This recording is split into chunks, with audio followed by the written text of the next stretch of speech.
ఐదవ అధ్యాయము ప్రారంభము. అర్జున ఉవాచ సన్యాసం కర్మణాం కృష్ణ పునర్యోగం చ సంశసి యచ్రేయయేతయోరేకం తన్మే బ్రూహి సునిశ్చితం. ఓ కృష్ణమూర్తి, నీవొకప్పుడు కర్మల యొక్క త్యాగమును మరి ఒకప్పుడు కర్మయోగమును ప్రశంసించుచున్నావు. కావున ఈ రెండింటిలో ఏది శ్రేష్టమైనదో బావుగా నిశ్చయించి ఆ ఒక్కదానిని నాకు చెప్పు. భగవాను వాచ సన్యాసః కర్మయోగచ్చ నిశ్రేయసకరావుభౌ తయోస్తు కర్మ సన్యాసాత్ కర్మయోగో విశిష్యతే. కర్మత్యాగము కర్మయోగము అను ఈ రెండును మోక్షమును కలుగచేయును. అయితే ఆ రెండింటిలోనూ ప్రారంభమున కర్మము త్యాగము కంటే కర్మయోగమే శ్రేష్టమైనది. జ్ఞేయస్స నిత్య సన్యాసీ యో నద్వేష్టి న కాంక్షతి నిర్ద్వంద్వో హి మహాబాహు సుఖం బంధాత్ ప్రముచ్యతే.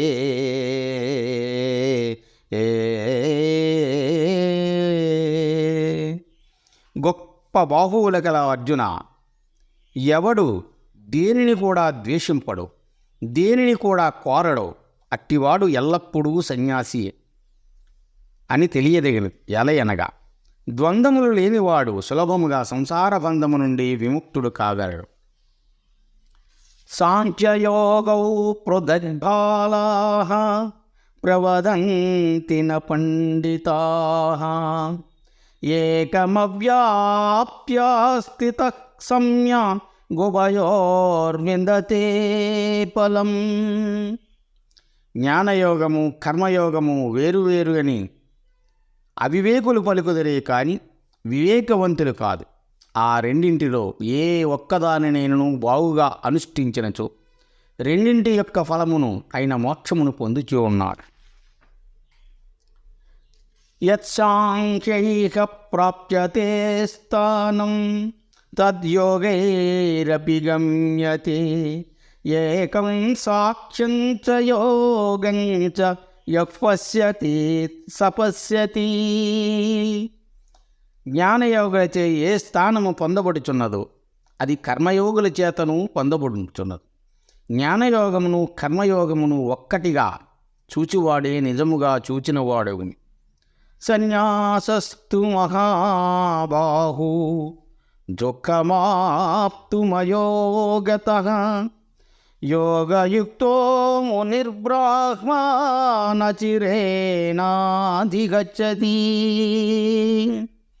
గొప్ప బాహువుల కలవు అర్జున, కర్మ సన్యాస రూపము జ్ఞానయోగమైతే కర్మయోగము లేకుండా పొందుటకు కష్టతరమై ఉన్నది.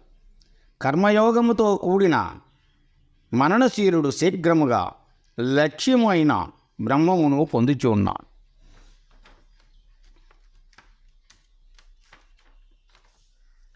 యోగయుక్తో విశుద్ధాత్మా జితాత్మా వితేంద్రియః సర్వభూతాత్మభూతాత్మా కుర్వన్నపి న లిప్యతే. నిష్కామ కర్మయోగమును ఆచరించువాడును పరిశుద్ధమైన హృదయము గలవాడును లెస్సగా జయింపబడిన మనస్సు గలవాడును ఇంద్రియములను జయించిన వాడును సమస్త ప్రాణుల యందును ఆత్మయు తన ఆత్మయు ఒక్కటే అని తెలుసుకొనినవాడు అగు మనుజుడు కర్మములు చేసిన వానిచే అంటబడడు. నైవ కించిత్ కరోమీతి యుక్తో మన్యేత తత్వవిత్ పశ్యన్ శృణ్వన్ స్పృశన్ జిఘ్రన్మసన్ గచ్చన్ స్వపన్ శ్వసన్ ప్రలపన్ విసృజన్ గృహ్ణం ఉన్మిషన్ మిషన్నపి ఇంద్రియాణీంద్రియార్థేషు వర్తంత ఇతి ధారయన్. పరమార్థతత్వము నెరింగిన యోగయుక్తుడు ఆత్మయందు నెలకొనిన చిత్తము కలవాడు చూచుచున్నను, వినుచున్నను, తాకుచున్నను, వాసన చూచుచున్నను, తినుచున్నను, నడచుచున్నను, నిద్రించుచున్నను, ఊపిరి విడుచుచున్నను, మాట్లాడుచున్నను, విడుచుచున్నను, గ్రహించుచున్నను, కండ్లను తెరుచుచున్నను, మూయుచున్నను, ఇంద్రియములు వాని వాని విషయములందు ప్రవర్తించుచున్నవని నిశ్చయించిన వాడే నేనొకంతే అయినను ఏమీ చేయటలేదు అని ఏ తలంచును. బ్రహ్మణ్యాయ కర్మాణి సంగం త్యక్త్వా కరోతి యః లిప్యతే న స పాపేన పద్మపత్రమివాంబసా. ఎవడు తాను చేయు కర్మలను పరమాత్మ గర్పించి సంగమును విడిచి చేయుచున్నాడో అట్టివాడు తామరాకు నీటిచే అంటబడినట్లు పాపముచే అంటబడకయుండును. కాయేన మనసా బుద్ధ్యా కేవలైరింద్రియైరపి యోగినః సర్వకుర్వంతి సంఘం త్యక్త్వా ఆత్మశుద్ధయే. నిష్కామకర్మయోగులు చిత్తశుద్ధి కొరకై ఫలాసక్తిని విడిచి శరీరము చేతను, మనస్సు చేతను, బుద్ధి చేతను, అభిమానము లేని వట్టి ఇంద్రియముల చేతను కర్మలను చేయుచున్నారు. యుక్తః కర్మఫలం త్యక్త్వా శాంతిమాప్నోతి నైష్ఠికీ అయుక్తః కామకారేణ ఫలే సక్తో నిభజ్యతే. యోగయుక్తుడు కర్మల యొక్క ఫలములను విడిచిపెట్టి చిత్తశుద్ధి వలన ఆత్మనిష్టా సంబంధమైన శాశ్వతమగు శాంతిని పొందుచున్నాడు. యోగయుక్తుడు కానివాడు ఆశచే ప్రేరితుడై కర్మఫలమునందు ఆసక్తి కలిగి బద్ధుడగుచున్నాడు. సర్వకర్మాణి మనసా సన్యస్యాస్తే శుకం వహి నవద్వారే పురే దేహి నైవ కుర్వన్న కారయన్. ఇంద్రియ నిగ్రహము గల దేహదారి మనస్సు చే సమస్త కర్మలను పరిత్యజించి ఏమీ చేయనివాడై చేయింపనివాడై 9 ద్వారముల కల పట్టణమగు ఈ శరీరమునందు హాయిగా నుండుచున్నాడు. న కర్తృత్వం న కర్మాణి లోకస్య సృజతి ప్రభుః న కర్మఫల సంయోగం స్వభావస్తు ప్రవర్తతే.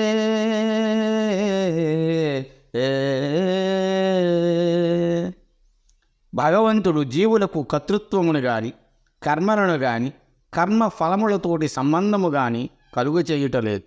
మరేమనినా ప్రకృతియే ఆయా కర్తృత్వాలను కలుగు చేయుచున్నది.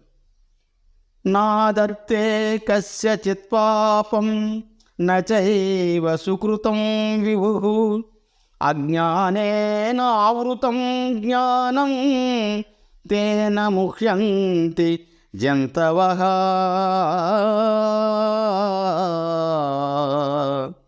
పరమాత్మ ఎవని యొక్కయు పాపమును గాని పుణ్యమును గాని స్వీకరింపడు. అజ్ఞానము చేత జ్ఞానము కప్పబడి ఉన్నది. అందుచేత జీవులు భ్రమను పొందుచున్నారు. జ్ఞానేన తు తదజ్ఞానం యేషాం నాశితమాత్మనః తేషామాదిత్యవజ్ఞానం ప్రకాశయతి తత్పరం.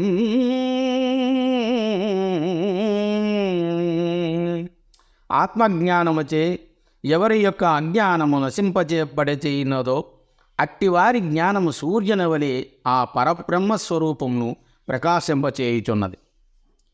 తద్బుద్ధయస్తదాత్మానా స్తన్నిష్టాస్తత్పరాయణాః గచ్చంత్య పునరావృత్తిం జ్ఞాన నిర్ధూత కల్మషాః. ఆ పరమాత్మ యందే బుద్ధి గలవారును, ఆ పరమాత్మ యందే మనస్సును నెలకొల్పిన వారును, ఆ పరమాత్మ యందే నిష్టగలవారును, ఆ పరమాత్మనే పరమగతిగా నెంచువారును జ్ఞానముచే నిగురగొట్టబడిన పాపము గలవారై పునరావృత్తిరహితమగు శాశ్వత మోక్ష పదవిని పొందుచు ఉన్నారు.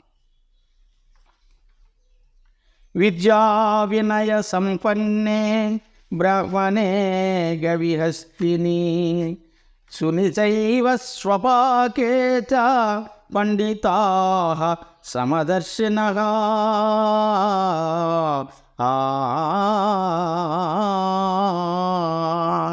విద్యా వినయము కలిగి ఉన్న బ్రాహ్మణుని యందును, గోవునందును, ఏనుగునందును, కుక్క యందును, కుక్క మాంసము వండుకొని తిని చండాలుని యందును సమదృష్టి గలవారే జ్ఞానులు అని చెప్పబడుతున్నారు.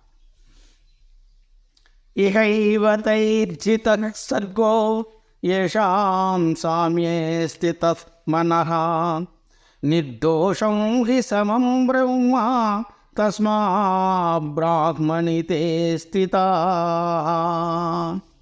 ఎవరి యొక్క మనస్సు సమభావమునందు స్థిరముగా నున్నదో అట్టివారు ఈ జన్మయందే జనన మరణ రూప సంసారమును జయించిన వారగుదు.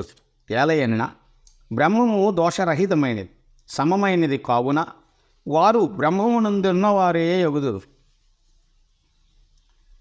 న ప్రహృష్యేత్ ప్రియం ప్రాప్య నో ద్విజేత్ ప్రాప్య చ ప్రియం స్థిరబుద్ధిరసమూఢో బ్రహ్మవిద్బ్రహ్మణి స్థితః.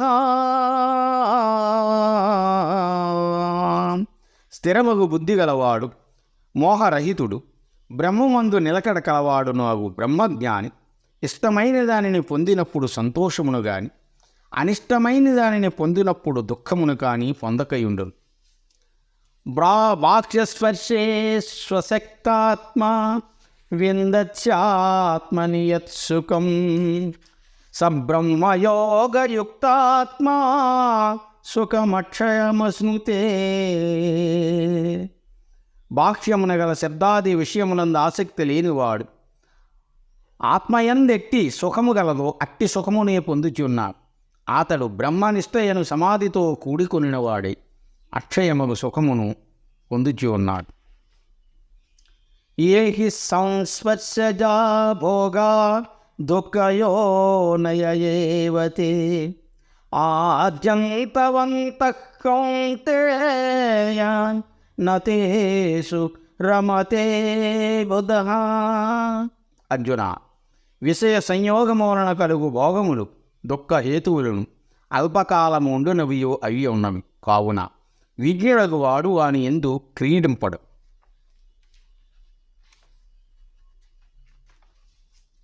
శక్నోతి హైవ యశోఢుం ప్రాక్శరీరవిమోక్షణాత్ కామక్రోధోద్భవం వేగం సయుక్తః ససుఖీ నరః. ఎవడు ఈ శరీరమును విడుచుటకు పూర్వమే ఇచ్చోటనే కామక్రోధముల వేగమును అరికట్టగలుగుచున్నాడో ఆతడే యోగియు సుఖవంతుడును అగును. యోంత సుఖోంతరారామస్తదాంతర్జ్యోతిరేవయః సయోగి బ్రహ్మనిర్వాణం బ్రహ్మభూతోధిగచ్చతి. ఎవడు లోన ఆత్మయందే సుఖించుచు, ఆత్మయందే క్రీడించుచు, ఆత్మయందే ప్రకాశము గలవాడై యుండునో అట్టి యోగి బ్రహ్మస్వరూపుడై బ్రహ్మ సాక్షాత్కారమైన మోక్షమును పొందుచున్నాడు. లభంతే బ్రహ్మ నిర్వాణం ఋషయః క్షీణకల్మషాః చిన్నద్వైతాయతాత్మానః సర్వభూత హితే రతాః. పాపరహితులు, సంశయవర్జితులు, ఇంద్రియ మనంబులను స్వాధీనపరుచుకొనిన వారు, సమస్త ప్రాణుల యొక్క క్షేమమందు ఆసక్తి కలవారును ఋషులు బ్రహ్మ సాక్షాత్కారమైన మోక్షమును పొందుచూ ఉన్నారు. కామక్రోధ వియుక్తానాం యతీనాం యతసేతసాం అవితో బ్రహ్మ నిర్వాణం వర్తతే విదితాత్మనాం. కామక్రోధాదులు లేని వారును, మనోనిగ్రహము గలవారును ఆత్మతత్వము నెరింగిన వారును అగు యత్నశీలురకు బ్రహ్మ సాయుధ్యము అయిన మోక్షము బ్రహ్మానందము అంతటను శరీరము ఉన్నప్పుడును లేనప్పుడును సర్వత్రా వెలిచునే ఉన్నది.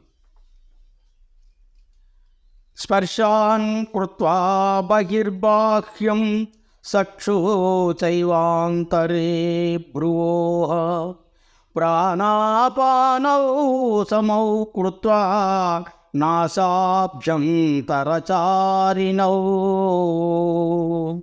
యతేంద్రియమనోబుద్ధిర్మునిర్మోక్ష పరాయణ విగతేక్షాభయక్రోధో యస్సదా ముక్తయేవ సఖ.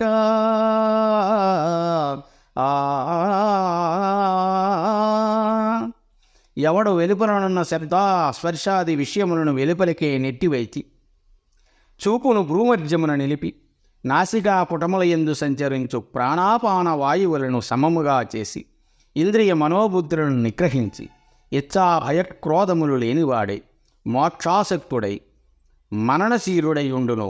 అట్టివాడు ఎల్లప్పుడూ ముక్తుడే అగును. భోక్తారం యజ్ఞతపసాం సర్వలోకమకేశ్వరం సుహృదం సర్వభూతానాం భూత్వా మాం శాంతిమృచ్చతి.